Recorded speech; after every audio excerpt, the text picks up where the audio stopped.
월 1200만 원을 벌던 타워 크레인 기사가 50만 원짜리 중고 오토바이를 타고 배달을 뛰고 있습니다. 5억 원짜리 크레인은 현장에 묶인 채 녹슬어가고 매달 800만 원씩 적자가 쌓이는데 손쓸 방법이 없어요.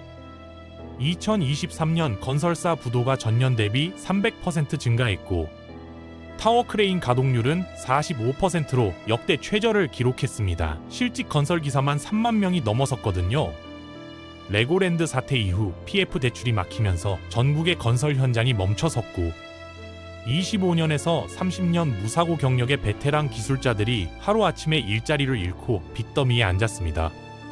크레인 세대를 굴리던 업계 큰손이 10억 빚을 지고 하루 15만 원 받는 현장 인부로 전락했어요.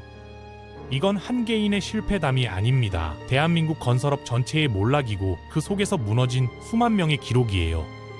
오늘은 타워 크레인 기사들의 연쇄 파산 현장을 낱낱이 파헤쳐 보겠습니다.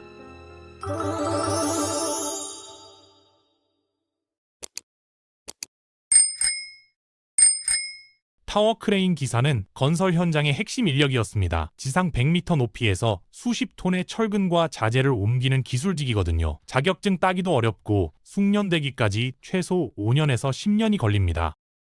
그래서 대우가 좋았죠. 소속 기사로 일하면 월급이 400만 원에서 500만 원 수준이었고 현장에서 주는 수고비까지 합치면 600만 원 가까이 벌었어요. 4대 보험에 퇴직금까지 쌓이는 안정적인 직장이었습니다.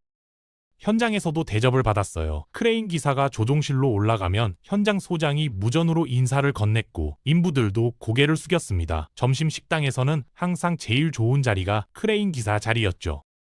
학벌도 없고 배운 것도 없지만 기술 하나로 인정받는 전문가였거든요. 경력 20년이 넘으면 업계에서 소문이 났습니다. 무사고의 작업도 빠르다고요. 후배들한테 기술을 가르쳐주기도 하고 새 현장에 투입되면 다른 기사들이 먼저 인사를 했어요. 하지만 이 안정적인 삶이 뒤집히기 시작한 건 독립이라는 단어 때문이었습니다. 소속 기사로 일하다가 자기 크레인을 사서 임대업을 시작하는 거죠. 성공한 선배들의 이야기가 유혹이었어요. 크레인 한 대만 있으면 한 달에 1,800만 원씩 임대료가 들어오고 할부금과 유지비 빼도 순이익이 1,000만 원은 된다는 계산이었거든요. 1년이면 1억 2천만 원이고 5년이면 6억입니다. 소속 기사 월급의 4배를 벌 수 있다는 장밋빛 전망이었죠. 2020년대 초반까지는 실제로 이 모델이 통했습니다. 건설 경기가 좋았고 전국 곳곳에서 아파트 신축 공사가 진행됐거든요. 타워 크레인 수요가 넘쳤고 임대료도 높았어요. 독립한 기사들 중 상당수가 강남의 오피스텔을 사고 빌딩 매입을 꿈꿨습니다. 성공 사례만 눈에 들어왔죠. 실패한 사람들은 조용히 사라져서 안 보였을 뿐이에요. 한 50대 기사의 이야기를 해볼게요. 25년 동안 소속 기사로 일하면서 무사고 기록을 세웠습니다. 회사에서 인정받는 베테랑이었고 월급도 꾸준히 올랐어요. 그런데 어느 날 동료가 독립해서 크게 성공했다는 소식을 들었습니다. 한 달에 1,500만 원씩 번다고 하더라고요. 그때부터 마음이 흔들리기 시작했어요. 퇴직금 1억 2천만 원을 받았습니다. 여기에 은행 대출 3억 원을 더해서 5억 원짜리 신형탕 타워 크레인을 샀어요. 할부금이 월 450만 원이었고 보험료와 주기장 임대료까지 합치면 고정비가 월 600만 원이었습니다. 하지만 임대료가 월 1,800만 원이니까 순이익 1,200만 원은 남을 거라고 계산했죠. 아내는 반대했어요. 지금까지 잘해왔는데 왜 위험한 일을 하려고 하냐고요. 하지만 설득했습니다. 5년만 고생하면 빌 다 갚고 노후 자금도 모을 수 있다고요. 처음 1년은 순조로웠습니다. 경기도의 한 대형 아파트 현장에 크레인을 투입했고 임대료가 꼬박꼬박 들어왔어요. 월 1,800만 원에서 고정비 600만 원 빼면 1,200만 원이 남았습니다. 소속 기사 때보다 2배를 버는 거였죠. 아내한테 미안했던 마음이 뿌듯함으로 바뀌었어요. 이대로 5년만 버티면 정말 될 것 같았습니다. 문제는 2022년부터 시작됐습니다. 미국 연방준비제도가 기준금리를 0.75%포인트 인상했고 이건 28년 만에 최대 폭의 인상이었거든요. 국내 건설사들의 PF 대출 부담이 급증했어요. 철근과 시멘트 등 건축 원자재 가격도 40% 이상 폭등했습니다. 러시아 우크라이나 전쟁의 여파였죠. 건설사들의 원가가 치솟았고 은행들은 대출 심사를 강화했어요.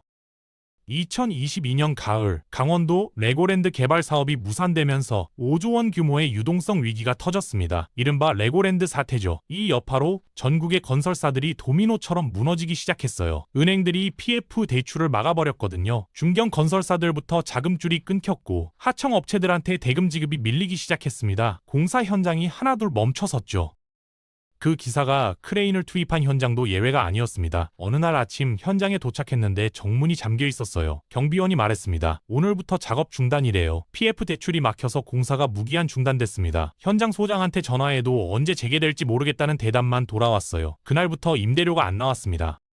타워 크레인 기사들에게 이건 재앙이었습니다. 현장이 멈추면 크레인도 멈추거든요. 임대료가 안 나옵니다. 하지만 할부금은 매달 나가야 하고 보험료도 내야 하고 주기장 임대료도 내야 하죠. 수입은 0인데 지출은 매달 600만 원에서 800만 원씩 빠져나가요. 숨만 쉬어도 하루에 20만 원씩 손해를 보는 구조였습니다. 더 심각한 건 크레인을 빼낼 수도 없다는 점이에요. 건설사가 부도나면 하청 업체들이 공사 대금을 받지 못해서 현장에 유치권을 행사하거든요. 현장 전체가 묶여버립니다. 크레인도 그 안에 갇히는 거죠. 팔고 싶어도 못 팔고 빼내고 싶어도 못 빼내요. 5억 원짜리 크레인이 녹슬어가는 걸 지켜볼 수밖에 없었습니다. 그 기사는 처음 6개월 동안 모아둔 돈 7천만 원으로 버텼습니다. 하지만 매달 600만 원씩 빠져나가니까 금방 바닥이 보였어요. 형한테 손을 벌렸습니다. 3천만 원 빌렸죠. 부모님 노후 자금 2천만 원도 가져왔어요. 그래도 모자랐습니다. 카드 돌려막기를 시작했죠. 한 카드로 다른 카드 대금을 갚고 또 다른 카드로 그 카드 대금을 갚고요. 신용등급이 떨어지기 시작했어요.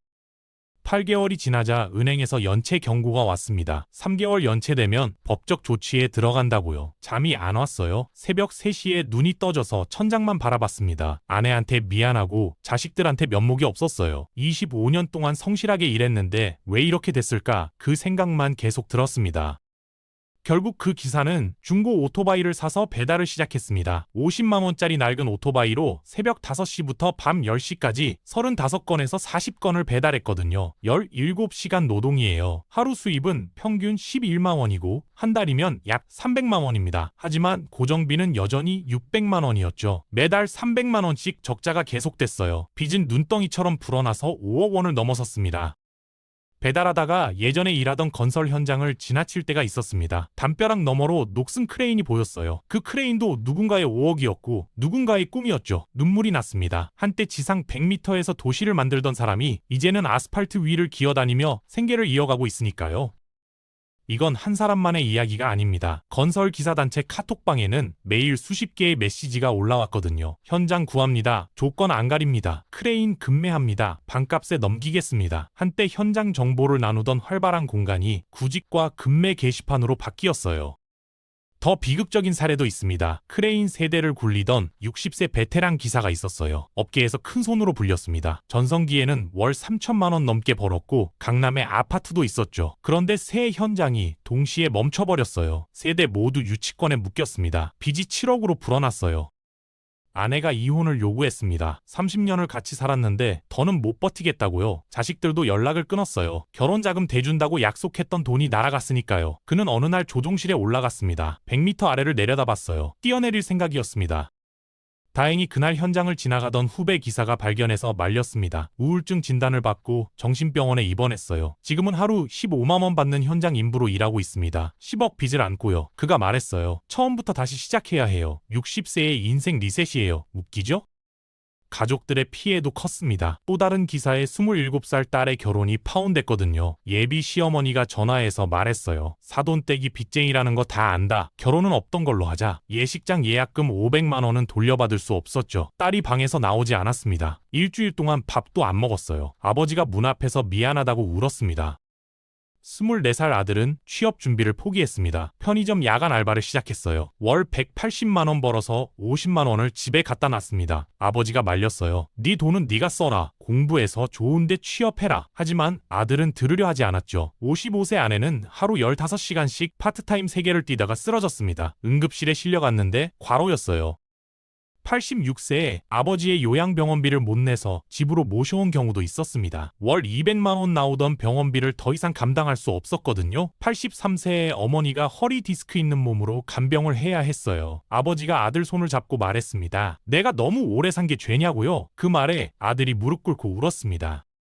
명절에 형제들을 만나면 고개를 들 수가 없었어요. 1년 전까지 100만 원씩 용돈 드리던 사람이 이제는 손을 벌리는 처지가 됐거든요. 형이 봉투를 건네면서 말했어요. 힘내라. 형도 넉넉하진 않지만 이 정도는 된다? 그 봉투 안에 50만 원이 들어있었습니다. 고맙다는 말도 못하고 울기만 했어요. 통계를 보면 상황의 심각성이 더 명확해집니다. 2023년 건설사 부도는 전년 대비 300% 증가했거든요. 타워 크레인 가동률은 45%로 역대 최저를 기록했습니다. 전국 곳곳에 녹슨 크레인이 방치되어 있죠. 실직 건설 기사만 추정 3만 명이 넘어요. 그중 상당수가 개인 파산이나 회생 절차를 밟고 있습니다. 건설업 전체가 무너지고 있어요. 신규 아파트 착공 건수가 급감했고 기존 현장들도 자금난으로 공사가 지연되고 있습니다. 분양시장도 얼어붙었죠. 미분양 아파트가 쌓이고 있고 건설사들의 재고 부담이 커지고 있어요. 중소건설사들은 하나둘 문을 닫고 있습니다. 대형 건설사들도 구조조정을 시작했죠.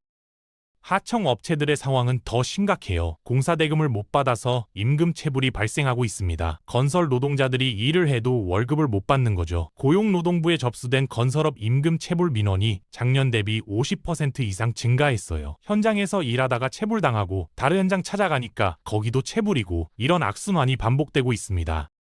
문제는 회복 전망이 어둡다는 점이에요. 전문가들은 건설 경기가 정상화되려면 최소 5년에서 10년이 걸릴 것으로 보고 있습니다. 저출산으로 주택 수요 자체가 줄고 있고 금리도 여전히 높아요. 은행들은 PF 대출에 신중해졌죠. 정부가 규제를 완화한다 해도 은행들이 쉽게 돈을 풀지 않을 거예요. 한번 대였으니까요. 타워 크레인 업계 관계자들은 이렇게 말합니다. 우리 세대가 마지막 타워 크레인 기사일 수 있다고요. 신규 인력 유입이 끊겼거든요. 젊은 사람들이 이 업계에 들어오지 않아요. 위험하고 불안정하고 미래가 없어 보이니까요. 기존 기사들은 나이가 들어가고 있고 은퇴하거나 다른 업종으로 전환하고 있습니다.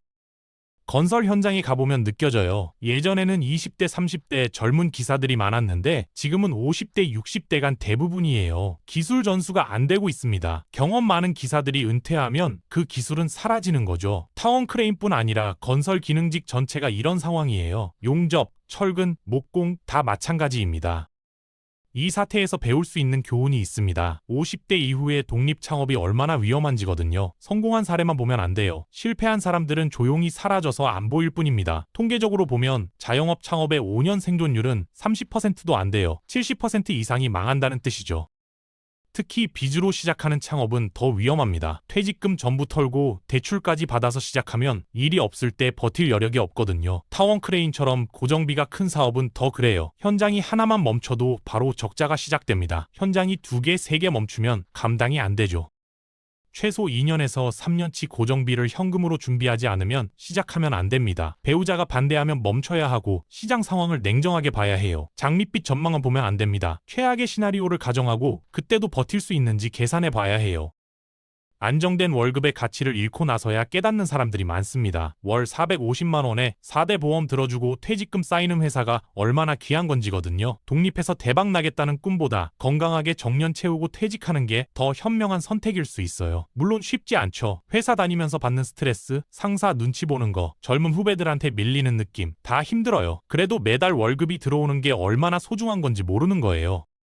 건설업의 몰락은 단순히 한 업종의 위기가 아닙니다. 연관 산업 전체가 흔들리고 있거든요. 철강, 시멘트, 레미콘 이런 건자재 업체들이 직격탄을 맞고 있어요. 인테리어, 가전, 가구 같은 산업도 영향을 받죠. 새 아파트가 안 지어지면 새 가구도 안 팔리고 새 가전도 안 팔립니다.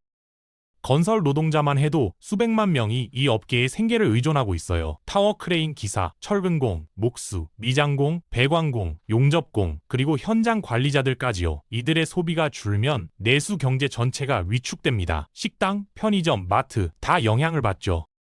정부의 대책도 한계가 있습니다. PF 대출 규제를 완화하면 또 다른 부실을 키울 수 있거든요. 부실 PF를 정리하지 않고 계속 굴리면 더 큰 위기가 올 수 있어요. 건설사를 살리려고 공적 자금을 투입하면 도덕적 해이 문제가 생깁니다. 왜 세금으로 부실 건설사를 살려야 하냐는 비판이 나오죠. 결국 시장이 스스로 정리될 때까지 기다리는 수밖에 없는데 그 과정에서 수만 명의 노동자들이 희생되고 있어요. 건설사 사장들은 자산 빼돌리고 법인 파산 신청하면 그만이지만 노동자들은 체불임금 받을 길도 없고 실업급여도 제대로 못 받습니다. 부동산 시장 전체가 얼어붙었어요. 새 아파트 분양이 안 되니까 건설사들이 착공을 미루고 착공이 없으니까 현장이 없고 현장이 없으니까 기사들이 일자리를 잃는 악순환이에요. 기존 아파트 시장도 침체됐습니다. 금리가 높으니까 대출 이자 부담이 커서 집 사는 사람이 줄었어요. 집값이 떨어지고 있고 거래량도 급감했습니다. 전세 사기 피해도 건설업 침체와 무관하지 않아요. 빌라 신축이 과열됐다가 꺼지면서 갭 투자자들이 무너졌고 그 피해가 세입자들한테 돌아갔죠. 전세 보증금 못 돌려받은 피해자가 수만 명이에요. 이것도 건설업 버블의 후유증입니다. 앞으로 어떻게 될까요? 솔직히 말하면 밝지 않습니다. 저출산 때문에 주택 수요 자체가 줄고 있거든요. 매년 태어나는 아이가 25만 명밖에 안 돼요. 10년 후, 20년 후에 집이 필요한 사람이 지금보다 훨씬 줄어든다는 뜻이죠. 인구가 줄면 주택 수요가 줄고 주택 수요가 줄면 건설업도 줄어들 수밖에 없어요. 물론 재건축, 재개발 수요는 있습니다. 낡은 아파트를 새로 짓는 거죠. 하지만 이것도 쉽지 않아요. 조합원들 이견이 많고 인허가도 오래 걸리고 사업성도 예전만큼 안 나오거든요. 건설비가 올랐는데 분양가는 규제로 올리기 어려우니까요. 타워크레인 기사들의 연쇄 파산은 대한민국 건설업이 맞이한 구조적 위기의 단면입니다. 25년에서 30년 무사고로 성실하게 일한 기술자들이 시장 붕괴 앞에서 무력하게 무너졌거든요. 레고랜드 사태와 PF 대출 부실, 금리 급등은 이들의 잘못이 아니었어요. 하지만 책임은 이들이 져야 했습니다. 이게 현실이에요. 한때 지상 100m에서 도시를 만들던 사람들이 이제는 아스팔트 위를 기어다니며 생계를 이어가고 있습니다. 배달하다가 건설 현장을 지나칠 때 담벼락 너머로 녹슨 크레인이 보인다고 해요. 그 크레인도 누군가의 5억이었고 누군가의 꿈이었습니다. 이들의 이야기가 남 일 같지 않은 분들도 많을 거예요. 안정적인 직장 다니다가 독립 창업 꿈꾸는 분들, 퇴직금 털어서 사업 시작하려는 분들 한 번 더 생각해 보시기 바랍니다. 성공 사례만 보지 마시고 실패 사례도 보세요. 영상이 유익하셨다면 구독과 좋아요 부탁드리고 여러분의 생각도 댓글로 들려주세요.